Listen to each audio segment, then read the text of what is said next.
لبوں پر ذکر محبوب خدا ہے، لبوں پر ذکر محبوب خدا ہے، فضا میں ہر طرف صلی اللہ ہے، اور میں بیمار مدینہ ہوں نہ پوچھو، میں بیمار مدینہ ہوں نہ پوچھو، تڑپنے دو تڑپنا ہی دوا ہے۔ بت کدے ٹوٹ گئے کفر بہت شرمایا، بت کدے ٹوٹ گئے کفر بہت شرمایا، روشنی ہو گئی عالم کا مسیحا آیا۔ ماشاءاللہ یہ تھے حضرت مولانا قطب الدین صاحب دامت فیوزہم، جو بہت ہی اچھے انداز میں نعت نبی کا نذرانہ پیش کر رہے تھے۔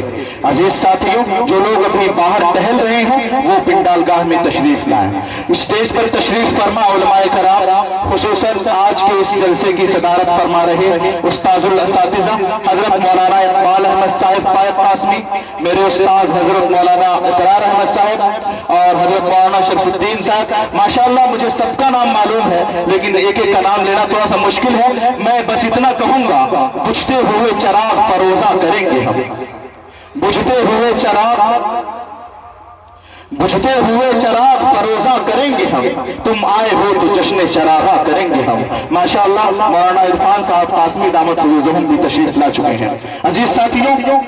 آئیے اب میں آپ کے درمیان صرف 2-3 منٹ حائل رہوں گا، اس کے بعد آپ کے خطیب کو آپ کے حوالے کروں گا۔ میں آپ کو یہ بتاتا چلوں کہ آج کے اس پروگرام کا اور اس کمیٹی کا مقصد یہ ہے کہ سماج کے اندر جو برائیوں نے جنم لے لیا ہے اس کا خاتمہ کیسے کیا جائے، معاشرے کے اندر جو بدعات و خرافات اور رسومات نے جنم لے لیا ہے اس کا قلع کما کیسے ممکن ہو، ہماری مائیں اور بہنیں جو بے حیائی اور بے پردگی کا ثبوت پیش کر رہی ہیں اس کا صفایا کیسے کیا جا سکے، چونکہ یہ تمام ساری چیزیں اسلام اور انسانیت کے خلاف ہیں۔ ضرورت اس بات کی ہے کہ ہم اور آپ اخلاق عظیمہ کی درستگی کے لیے، طور و طریقت کے سدھار کے لیے، اخلاق عظیمہ و کریمہ کا صحیح نمونہ پیش کرنے کے لیے بلا تفریق مذہب و ملت مل جل کر آپسی اختلاف، آپسی محبت کے ساتھ، پیار کے ساتھ مل جل کر ایک دوسرے کو اچھائیوں کا حکم دیں اور برائیوں سے روکیں، امر بالمعروف اور نہی عن المنکر کا حقیقی مصداق بنیں۔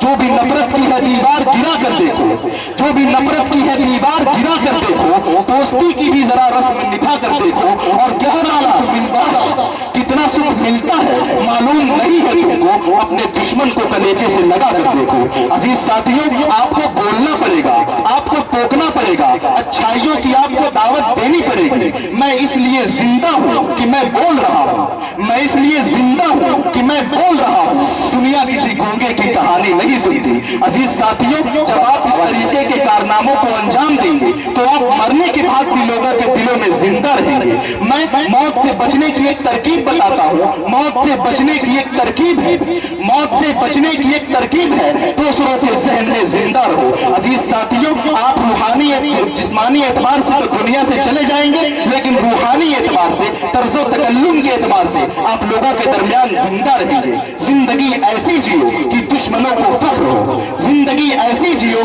کہ دشمنوں کو فخر ہو، موت ہو ایسی کہ دنیا دیر تک ماتم کرے۔ عزیز ساتھیوں، آج ہمارا معاشرہ اخلاق و کردار کے اعتبار سے،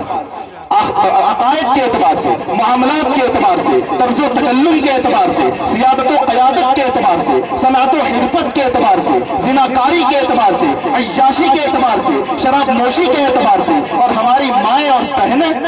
بے حیائی اور بے پردگی کے اعتبار سے ہلاکت کے دہانے پر قدم رکھ چکی ہیں۔ کبھی اے نوجوان مسلم تدبر بھی کیا تو نے، کبھی اے نوجوان مسلم تدبر بھی کیا تو نے، وہ کیا گردوں تھا تو جس کا ہے ایک ٹوٹا ہوا تارا، اور گنوا دی ہم نے جو اسلاف سے میراث پائی تھی، سریا سے زمین پر آسمان نے ہم کو دے مارا، فضائے بدر پیدا کر فرشتے تیری نصرت کو اتر سکتے ہیں گردوں سے قطار اندر قطار اپنی، منفعت ایک ہے اس قوم کا نقصان بھی ایک ہی سب کا نبی، دین بھی ایمان بھی ایک، حرم پاک بھی اللہ بھی قرآن بھی ایک، کیا عجب بات بھی ہوتے جو مسلمان بھی ایک۔ فرقہ بندی ہے کہیں اور کہیں ذاتیں ہیں، فرقہ بندی ہے کہیں اور کہیں ذاتیں ہیں، کیا زمانے میں پلٹنے کی یہی باتیں ہیں۔ یوں تو سید بھی ہو، مرزا بھی ہو، افغاں بھی ہو، تم سبھی کچھ ہو، بتاؤ تو مسلمان بھی ہو۔ عزیز ساتھیوں، اس لیے آپ مجھ سے وعدہ کریں کہ پروگرام میں آخر تک بیٹھیں گے اور علماء کرام کے مواعظ حسنہ کو سنیں گے اور اس پر عمل کر کے اس پروگرام کو کامیاب و کامرانی سے ہمکنار کریں گے۔